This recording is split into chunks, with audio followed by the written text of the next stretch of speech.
Bismillahirrahmanirrahim. Assalamualaikum warahmatullahi wabarakatuh. Sobat-sobat ngabarin kabar. Semoga selalu dalam keadaan sehat walafiat, serta diberikan rezeki yang halal, berkah, lancar, dan juga banyak. Ada perbincangan menarik terkait Hasto Kristianto. Ya, Hasto pada tanggal 13 Januari dikabarkan atau dijadwalkan akan kembali diperiksa oleh KPK. Apakah setelah pemeriksaan Pak Hasto akan menggunakan rompi berwarna? Ya, kita tidak akan tahu ya. Kita lihat aja perkembangannya pada tanggal 13 bulan Januari, itu hari Senin. Tapi ini gue akan memberikan sebuah tayangan video perbincangan menarik masih terkait Hasto yang mempunyai simpenan video yang disimpan oleh Ibu Koni di Rusia. Ya, perbincangan ini melibatkan Bang Ade Armando juga Guntur Romli. Bagaimana perbincangannya? Mari kita simak bersama. Let's go.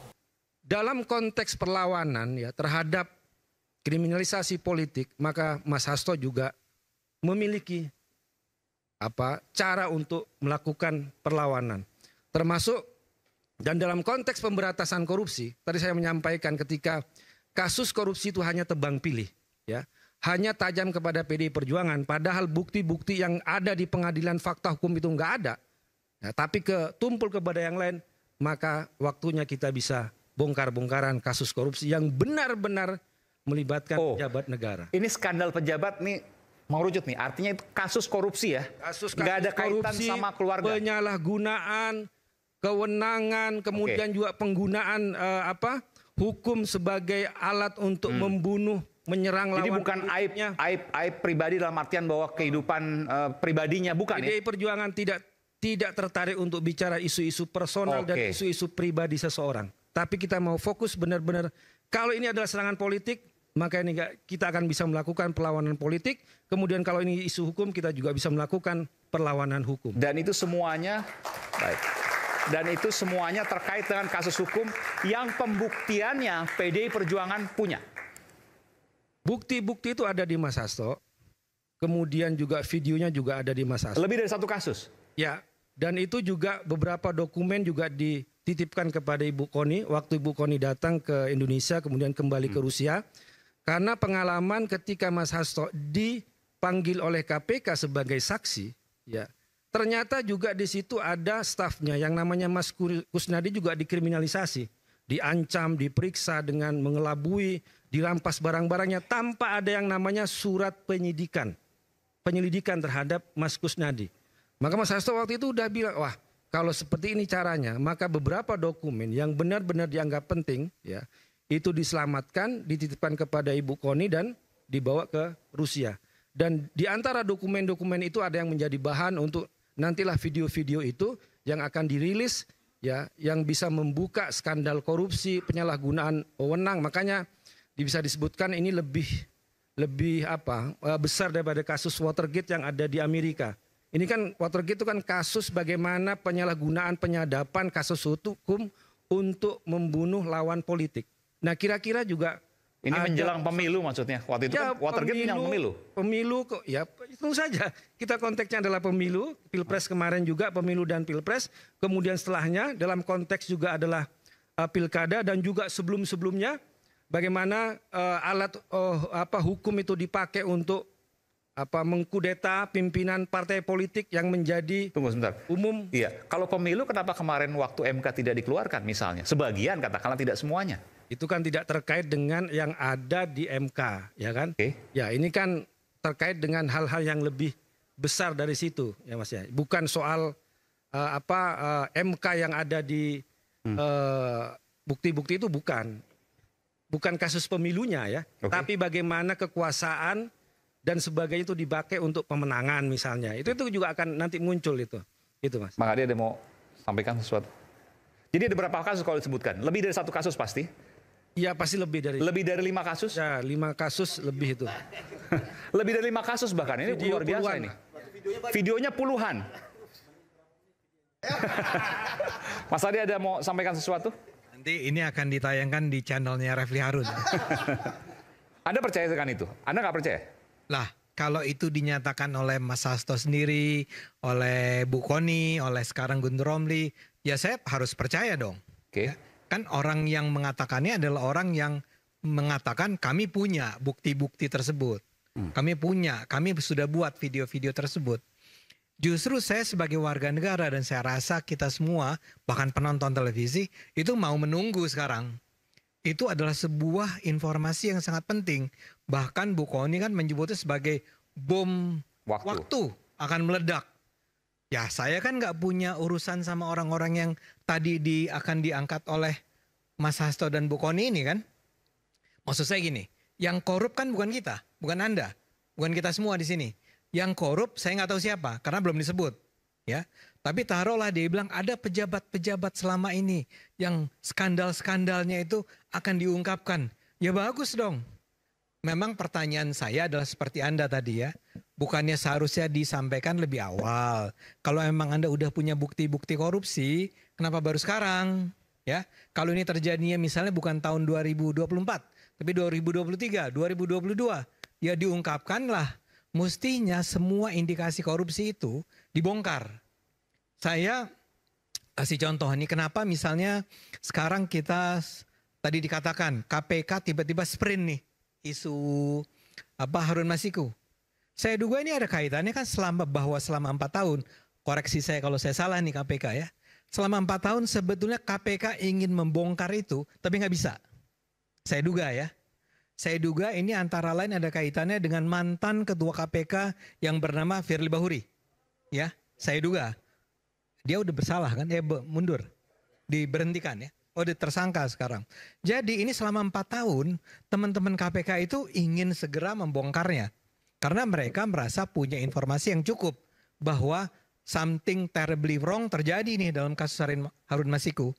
Dan sejak tahun 2020, lagi-lagi koreksi saya kalau salah. Memang nama Hasto sudah disebut. Apakah sebagai tersangka, apakah terlibat, apakah pemeran, saya nggak tahu ya. Cuman sudah bahkan Jadi maksudnya waktu itu diintervensi oleh PDI Perjuangan. Tapi tadi disebutkan. Saya nggak bilang ada intervensi dari PDIP. Ada kecurigaan ke sana. Tapi saya sebutkan.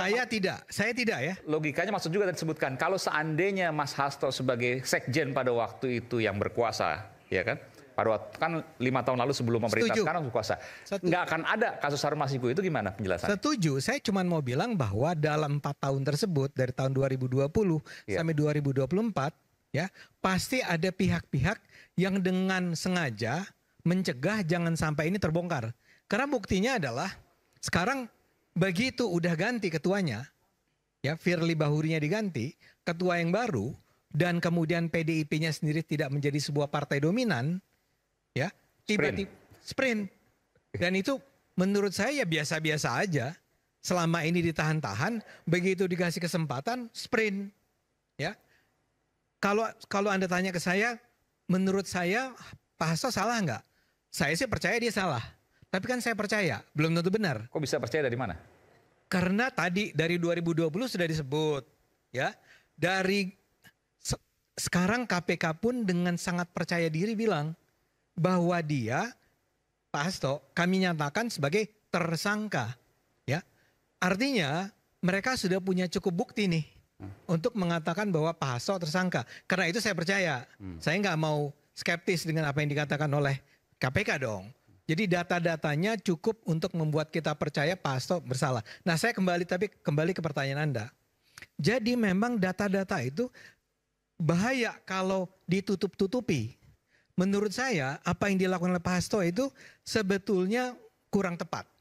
Bahwa beliau itu selama ini sudah mengumpulkan bukti-bukti korupsi oleh para pejabat. Dari mana ke mana saya nggak tahu. Tapi dia mengumpulkan data-data mengenai pejabat yang korup atau yang melanggar hukum. Tapi dia diamkan. Nah sekarang ketika kasus dia sendiri lagi rame. Kemudian dia bilang bahwa saya akan bongkar nih. Menurut saya itu nggak pantas. Seharusnya nggak pantas dalam arti begini. Kalau Anda memang punya data-data itu yang sangat kuat, yang seperti bom waktu, yang akan mengguncangkan Indonesia, ya, artinya itu adalah informasi-informasi besar, bukan informasi yang receh-receh, bukan informasi yang nggak penting. Ini pasti penting, pasti menyangkut nama-nama orang terkemuka. Nah, kenapa itu selama ini Anda tutup-tutupi? Dan kemudian bahkan saya sampai bertanya, betul nggak kalau Anda menutup-nutupi informasi mengenai korupsi, ya, dan Anda dengan sengaja menyembunyikannya di bawah meja, di bawah tempat tidur dan seterusnya, Anda turut bersalah dalam tindak korupsi tersebut. Saya kasih bayangan nih, kalau saja yang nanti akan diungkapkan oleh Pak Hasto adalah sebuah korupsi yang dilakukan oleh pejabat X pada tahun 2022, 2 tahun yang lalu,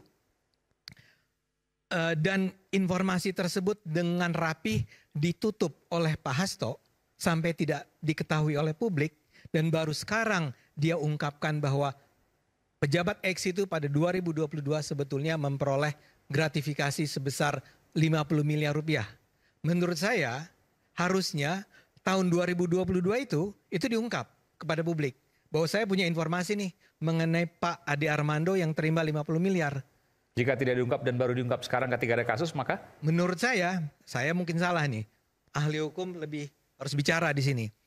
Kalau itu dia diamkan, dia akan bisa masuk dalam kategori orang yang terlibat di dalam menyembunyikan informasi korupsi. Dan itu adalah sesuatu yang terlarang dalam undang-undang korupsi. Nah, jadi saya ingin katakan begini. Saya sih sangat gembira kalau Pak Hasto, Bu Kony sampai berani untuk membongkar ini. Karena memang perang melawan korupsi yang harus dilakukan Indonesia itu sangat berat. Jadi kalau ada orang-orang yang berani membongkar, maka kita akan menemukan, oh si Pak ini ternyata korup, si Pak ini ternyata korup, partai ini ternyata korup. Ya. Maka itu akan menimbulkan pengetahuan publik tentang betapa buruknya korupsi dan bisa menimbulkan efek jerah buat siapapun yang ingin melakukan korupsi di Indonesia. Jadi saya sih termasuk orang yang menunggu sekali nih, tolong dong Pak Hasto segera umumkan kepada publik. Tolong dong Bu Kony, jangan ditutup-tutup. Ya begitulah perbincangannya ya. Benar kata Bang Ade, kalau memang ada buktinya langsung buka aja, nggak usah disimpan-simpan. Itu seperti sama saja menyembunyikan atau menyembunyikan kejahatan ya. Ya artinya begitulah pokoknya. Bagaimana menurut pendapat sobat-sobat? Silakan berikan komentarnya di kolom komentar. Wassalamualaikum warahmatullahi wabarakatuh.